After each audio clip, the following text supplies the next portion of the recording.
দেখো আমি কিছু রুই মাছ নিয়ে নিয়েছি, কিছু ফুলকপি আর আমি আলু কেটে নিয়েছি।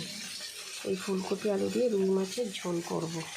শীতকালে এই ফুলকপি আলু দিয়ে রুই মাছের ঝোল খুব ভালো লাগে। এগুলো আমার ভাজা হয়ে গেছে। দেখো আবার আমি ফুলকপিগুলো ভেজে নেব। আমার ফুলকপিগুলো ভাজা হয়ে গেছে। দেখো এবার ভেজে নেব আমি আলু। দেখো আমার আলুটাও ভাজা হয়ে গেছে।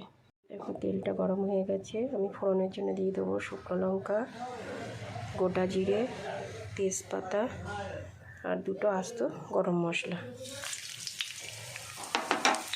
আদা জিরের পেস্ট, বাদাম বাটা, চালমগজ বাটা আর হচ্ছে টমেটো কুচি।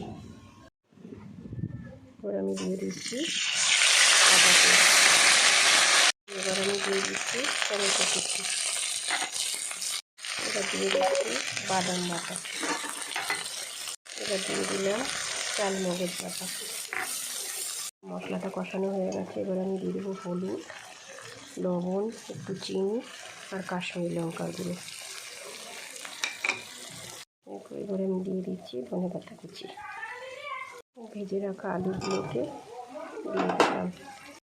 ভেজে রাখা ফুলকপিগুলিও দিয়ে দিলাম। এখন এবার আমি দিয়ে দিচ্ছি জল।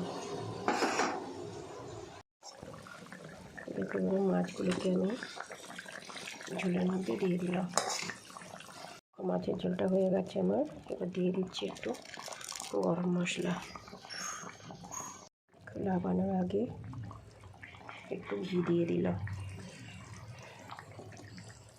ফুলকপি আলু দিয়ে রুই মাছের ঝোল হয়ে গেছে আমার। কেমন হয়েছে জানাতে ভুলো না বন্ধুরা।